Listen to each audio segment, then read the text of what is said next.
Hello, good afternoon. എല്ലാവർക്കും എൻ്റെ YouTube ചാനലിലേക്ക് സ്വാഗതം.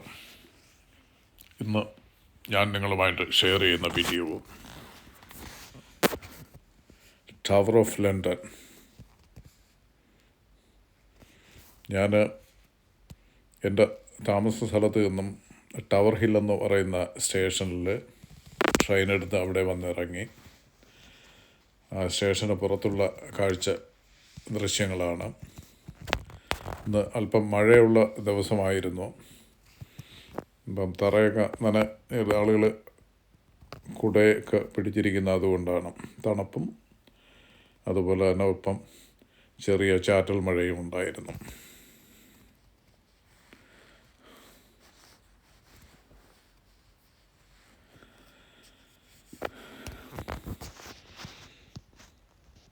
ടവർ ഓഫ് ലണ്ടൻ്റെ സമീപ സ്റ്റേഷന് ജസ്റ്റ് പുറത്തുള്ള പ്രദേശമാണ്.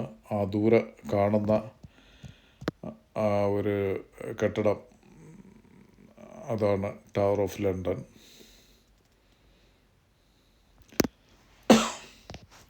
ലണ്ടൻ നഗരത്തിൻ്റെ ഹൃദയഭാഗത്തുള്ള തെയിംസ് നദിയുടെ കരയിൽ സ്ഥിതി ചെയ്യുന്ന ഒരു പ്രശസ്തമായ ഈ ചരിത്ര സ്മാരകമാണ് ടവർ ഓഫ് ലണ്ടൻ. ഇത് 1066 നോർമൻ വിജയം കഴിഞ്ഞ് വില്യം ദി കോൺക്വർ നിർമ്മിച്ചതാണ് ഈ ടവർ ഓഫ് ലണ്ടൻ. ഇതിൻ്റെ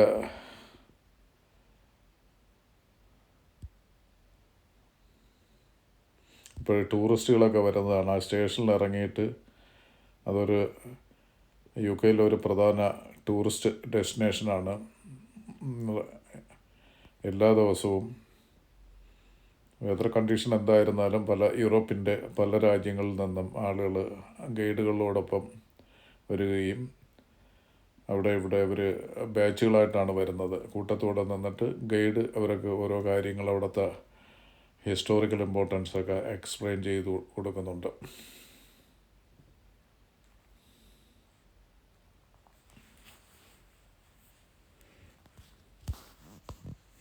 ആ ദൂരെ കാണുന്ന ലണ്ടനിലെ ഏറ്റവും ഉയരം കൂടിയൊരു ബിൽഡിങ്ങാണ്.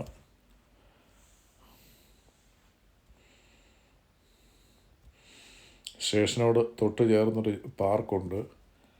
അത് സമ്മർ ടൈമിലൊക്കെ അവിടെ ആളുകൾ വളരെ കൂടുതലായിരിക്കും. അവിടെ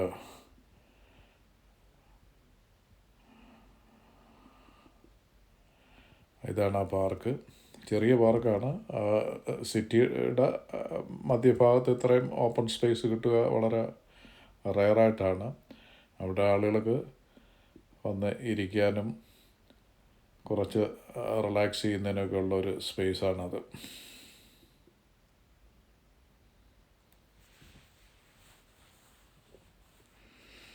എപ്പോഴും സ്റ്റേഷൻ്റെ സമീപ പ്രദേശത്താണ്. അവിടെ നിന്ന് ആ ടവർ ഓഫ് ലണ്ടൻ ദൂരെ കാണുന്നെങ്കിലും അടുത്തെത്തിയില്ല. അതിനടുത്തെത്തുമ്പോൾ ഞാൻ ആ വീഡിയോ കുറച്ച് കൂടെ അതിൻ്റെ വിശദമായിട്ട് എക്സ്പ്ലെയിൻ ചെയ്യുന്നതായിരിക്കും. ഇപ്പോഴും ഞാൻ പാർക്കിൻ്റെ ആ പരിസര പ്രദേശത്തിൽ ആണ്. അത് വേൾഡ് വാറിലെ വീരമൃത്യു വരിച്ചവരുടെ ഓർമ്മയ്ക്കായിട്ടുള്ള ചില സിമ്പിൾസാണ്, സ്മാരകങ്ങൾ.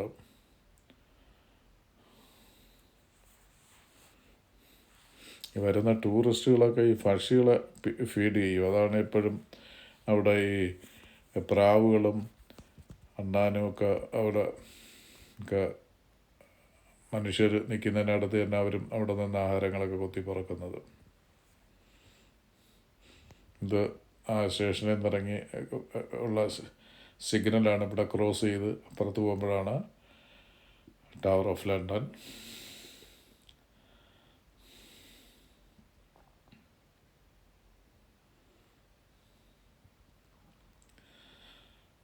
ആ കാണുന്ന ബിൽഡിങ്ങാണ് ഭയങ്കര ഒരു വലിയ ഒരു കോട്ട പോലെയാണ് അത് കാണുന്നത്.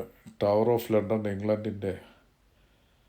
ഇംഗ്ലണ്ട് അതിനകത്ത് ഇംഗ്ലണ്ടിൻ്റെ രാജകീയ കിരീട ആഭരണങ്ങളും എന്ന് പറഞ്ഞാൽ ക്യൂണിൻ്റെ രത്നങ്ങളും അതുപോലെ തന്നെ ലോകത്തുനിന്ന് ഇവർ കൊണ്ടുവന്ന എല്ലാ സാധനങ്ങളും വിലപിടിപ്പുള്ള മയൂരസിംഹ ഇങ്ങനെയെല്ലാം അതിനകത്ത് അവർ സൂക്ഷിച്ചു വച്ചിട്ടുണ്ട്. നിരവധി രാജകീയ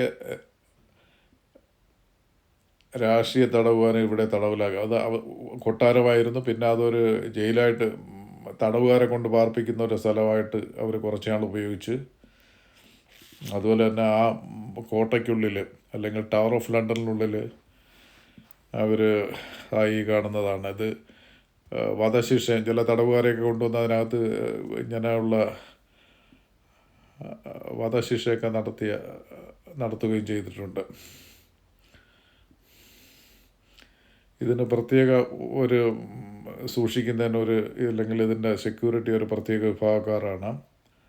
അതിൽ പറയുന്ന പേര് യോമൻ വാർഡേഴ്സ് എന്ന് പറയും.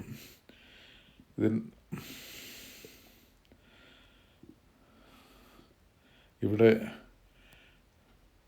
താമസിക്കുന്ന റേവൺസ് ടവറുമായി ബന്ധപ്പെട്ട് നിരവധി പുരാണങ്ങളുടെയും മറ്റും ചില ഐതിഹ്യങ്ങളൊക്കെ ഉണ്ട്.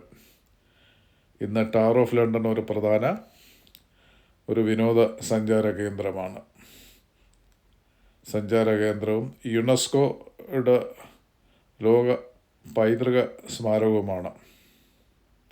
അപ്പോൾ ഇംഗ്ലണ്ടിൻ്റെ സമ്പന്നമായ ചരിത്രവും സംസ്കാരവും മനസ്സിലാക്കാൻ ഈ സ്മാരകം വളരെ പ്രധാനപ്പെട്ടതാണ്. ഇതിനകത്ത് കയറുന്നതിന് ടിക്കറ്റ് എടുക്കണം. ടിക്കറ്റ് എടുക്കുമ്പോൾ നമുക്ക് ഒരു എത്രയോ വർഷങ്ങൾ, ആയിരക്കണക്കിന് വർഷങ്ങൾക്ക് ഉള്ള ചരിത്ര സ്മാരകങ്ങളും അതിൻ്റെ എല്ലാം അവശിഷ്ടങ്ങൾ അവർ ഇതിനകത്ത് വളരെ ഭദ്രമായിട്ട് സൂക്ഷിച്ചിട്ടുണ്ട്. അതുപോലെ തന്നെ ലോകത്തിലെ പ്രധാനപ്പെട്ട രത്നങ്ങളെല്ലാം അവിടെ അതിനകത്തുണ്ട്. ബ്രിട്ടീഷ് രാജ്ഞിയുടെ അത് അവരെ കിരീട ഒക്കെ അവിടെയാണ് സൂക്ഷിക്കുന്നത്. എന്തെങ്കിലും അവരുടെ ഇതൊക്കെ വരുമ്പോൾ മാത്രമേ അത് എടുക്കത്തുള്ളൂ. അതിന് ശേഷം അതിനകത്ത് കൊണ്ട് വളരെ secured പ്ലേസാണ്.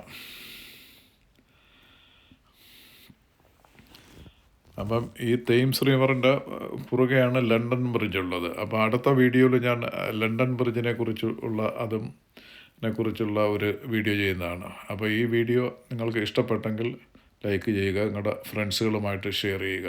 Thank you for watching.